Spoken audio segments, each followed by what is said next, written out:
कक्षा 6 की हिंदी की पुस्तक मंजरी का पाठ 3, आप भले तो जग भला।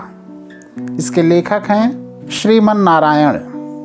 श्रीमन नारायण का जन्म सन 1912 ईस्वी को इटावा में हुआ था। इनकी शिक्षा दीक्षा कोलकाता तथा प्रयाग विश्वविद्यालय में हुई। आप गांधीवादी आर्थिक सिद्धांतों के विशेषज्ञ माने जाते हैं। आप भारत सरकार के योजना आयोग के सदस्य तथा गुजरात प्रांत के राज्यपाल भी रह चुके हैं। श्रीमन नारायण का शुरू से ही साहित्य के प्रति अनुराग था। आपकी प्रमुख रचनाएं हैं रोटी का राग तथा मानव। आप भले तो जग भला। इस पाठ में लेखक ने कहा है कि हमें केवल अपने से ही संतुष्ट नहीं होना चाहिए, हमें दूसरों के विचारों का भी सम्मान करना चाहिए। यदि हम दूसरों के साथ अच्छा व्यवहार करेंगे तो वे भी हमारे साथ अच्छा व्यवहार करेंगे। पाठ को शुरू करते हैं। एक विशाल कांच के महल में न जाने किधर से एक भटका हुआ कुत्ता घुस गया। हजारों कांचों के टुकड़ों में अपनी शक्ल देखकर वह चौंका। उसने जिधर नज़र डाली उधर ही हजारों कुत्ते दिखाई दिए। वह समझा कि ये सब उस पर टूट पड़ेंगे और उसे मार डालेंगे। अपनी शान दिखाने के लिए वह भौंकने लगा। उसे सभी कुत्ते भौंकते हुए दिखाई पड़े। उसकी आवाज़ की ही प्रतिध्वनि उसके कानों में जोर जोर से आती। उसका दिल धड़कने लगा। वह और जोर से भौंका। सब कुत्ते भी अधिक जोर से भौंकते दिखाई दिए। आखिर वह उन कुत्तों पर झपटा। वे भी उस पर झपटे। बेचारा जोर जोर से उछला, कूदा, भौंका और चिल्लाया। अंत में गश खाकर गिर पड़ा। कुछ देर बाद उसी महल में एक दूसरा कुत्ता आया।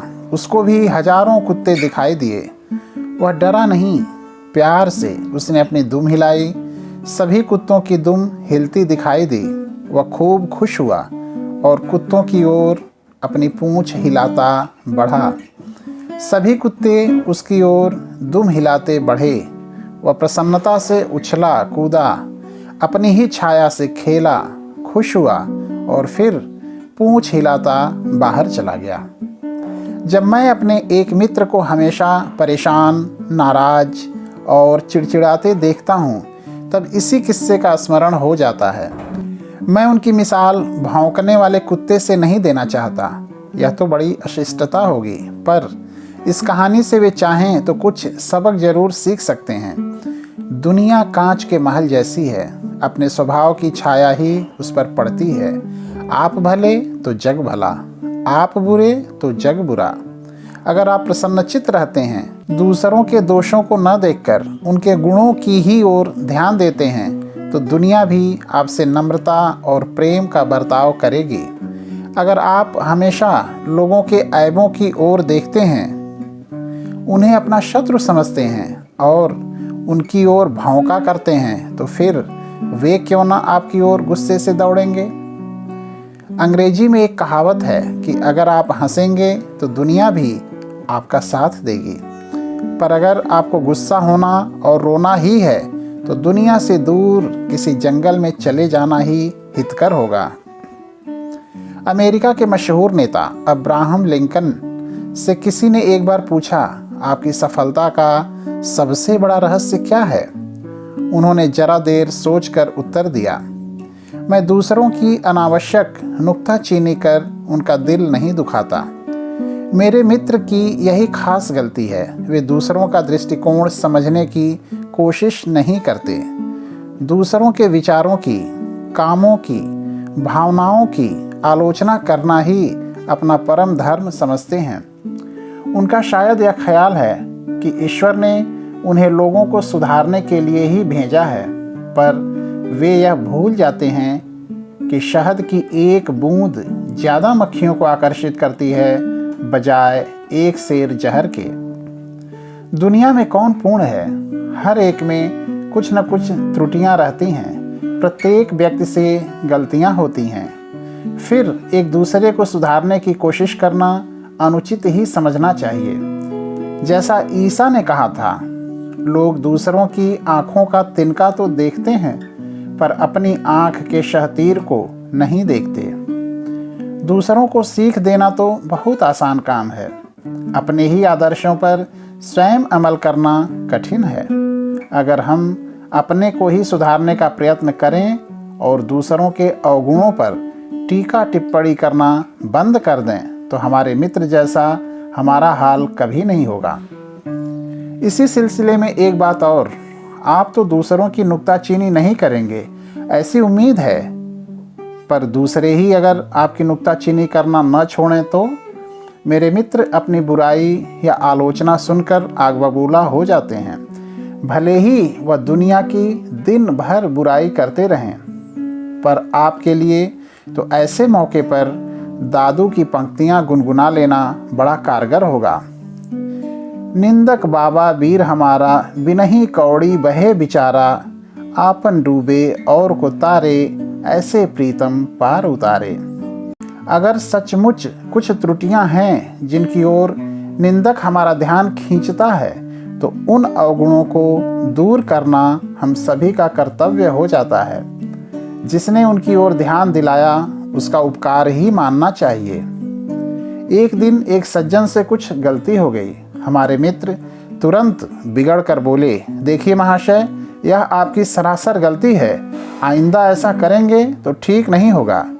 बेचारे महाशय जी बड़े दुखी हुए, उनका अपमान हो गया, मन में क्रोध जागृत हुआ और वे बिना कुछ उत्तर दिए ही उठकर चले गए। दूसरे दिन मैंने उन महाशय जी से एकांत में कहा, देखिए, गलती तो सभी से होती है, ऐसी गलती मैं भी कर चुका हूँ, दुखी होने का कोई कारण नहीं। आप तो बड़े समझदार हैं, कोशिश करें तो यह क्या बड़ी से बड़ी गलतियां सुधारी जा सकती हैं, ठीक है ना?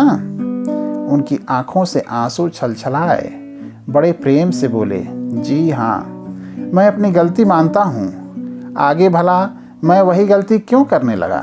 पर कोई मोहब्बत से पेश आए तब ना, आदमी प्रेम का भूखा रहता है। जब सरदार पृथ्वी सिंह ने हिंसा का मार्ग त्याग कर अपने को बापू के सामने अर्पण कर दिया तब बापू को बहुत खुशी और संतोष हुआ।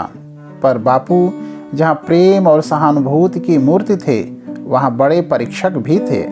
कुछ दिनों बाद उन्होंने पृथ्वी सिंह से कहा, सरदार साहब, अगर आप सेवाग्राम में आकर मेरे आश्रम में रह सकें तभी मैं समझूंगा कि आपने अहिंसा का पाठ सचमुच सीख लिया है। पृथ्वी सिंह जरा चौंक कर बोले, आपका क्या मतलब बापूजी? भाई, मेरा आश्रम तो एक प्रयोगशाला जैसा ही है। जिन लोगों की कहीं नहीं बनती अक्सर वे मेरे पास आ जाते हैं। उन सबको एक साथ रखने में मैं सीमेंट का काम करता हूँ और वह सीमेंट मेरी अहिंसा ही है। मैं समझ गया बापूजी, पृथ्वी सिंह ने मुस्कुरा कर कहा। आगे की कहानी यहाँ कहने की जरूरत नहीं, पर इसमें बापू के प्रेममय व्यवहार की एक झलक मिल जाती है। उन्होंने अपने प्रेम और सहानुभूति से कितने ही व्यक्तियों को अपनी ओर खींचा था। बापू कड़ी से कड़ी आलोचना कर सकते थे और करते भी थे, पर हंसकर, मीठी चुटकियां लेकर, अपना प्रेम दर्शाकर। अमेरिका के मशहूर लेखक इमर्सन की एक घटना याद आती है। उन्हें गायें पालने का शौक था, इसलिए गायें और नन्हे बछड़े उनके मकान के पास एक कुटी में रहते थे। एक बार जोर की बारिश आने वाली थी। सभी गायें तो झोपड़ी के अंदर चली गईं, पर एक बछड़ा बाहर ही रह गया। इमर्सन और उनका लड़का दोनों मिलकर उस बछड़े को पकड़कर खींचने लगे कि वह कुटी में चला आए, पर ज्यों-ज्यों उन्होंने जोर से खींचना शुरू किया, त्यों-त्यों वह बछड़ा भी सारी ताकत लगाकर पीछे हटने लगा। बेचारे इमर्सन बड़े परेशान हुए। इतने में उनकी बूढ़ी नौकरानी उधर से निकली। जैसे ही उसने यह तमाशा देखा, वह दौड़ी आई, अपना अंगूठा बछड़े के मुंह में प्यार से डालकर उसे झोपड़ी की तरफ ले जाने लगी। बछड़ा चुपचाप कुटी के अंदर चला गया। वह अनपढ़ नौकरानी किताबें और कविताएं लिखना नहीं जानती थी, पर व्यवहार कुशल अवश्य थी। और जब जानवर भी प्रेम की भाषा समझते हैं तो फिर मनुष्य क्यों न समझेंगे। कल हमारे मित्र का रसोइया बिना खबर दिए ही चला गया। बेचारा करता भी क्या, सुबह से शाम तक उसको महाशय की डांट खानी पड़ती थी। तूने आज दाल बिल्कुल बिगाड़ दी, उसमें नमक बहुत डाल दिया। अरे बेवकूफ़, तूने साग में नमक ही नहीं डाला। यह जली रोटी कौन खाएगा रे, आदि की झड़ी लगी रहती थी। जब कोई चीज़ जरा भी बिगड़ जाती तब तो उसे दिल खोल कर डांटा जाता, पर अच्छा भोजन बनने पर कभी तारीफ के 2 शब्द न बोले जाते। वाह, तारीफ कर देने से उसका दिमाग चढ़ जाएगा, मेरे मित्र कह देते। ठीक है, तो वह भी तो आदमी है, उसके भी दिल है। बेचारा कुछ रुपए का नौकर यंत्र नहीं बन सकता। तंग आकर भाग जाने के सिवा और क्या चारा था। कहने का मतलब यह कि उनकी किसी से नहीं बनती, न मित्रों से, न ऑफिस के कर्मचारियों से और न घर के नौकरों से। उस पर भी मज़ा यह है कि वे अपनी जिंदगी और विचारों से पूरी तरह संतुष्ट हैं। वे मानते हैं कि उनका जीवन, आचार और विचार आदर्श हैं। दूसरे लोग जो उनका सम्मान नहीं करते मूर्ख हैं। ग्रीस के महान संत सुकरात ने एक बात बड़े पते की कही थी। जो मनुष्य मूर्ख है और जानता है कि वह मूर्ख है, वह ज्ञानी है। पर जो मूर्ख है और नहीं जानता कि वह मूर्ख है, वह सबसे बड़ा मूर्ख है। अच्छा हो सुकरात के इस विचार को मेरे मित्र अपने कमरे में लिख कर टांग लें, पर उनसे यह कहने का साहस कौन करे।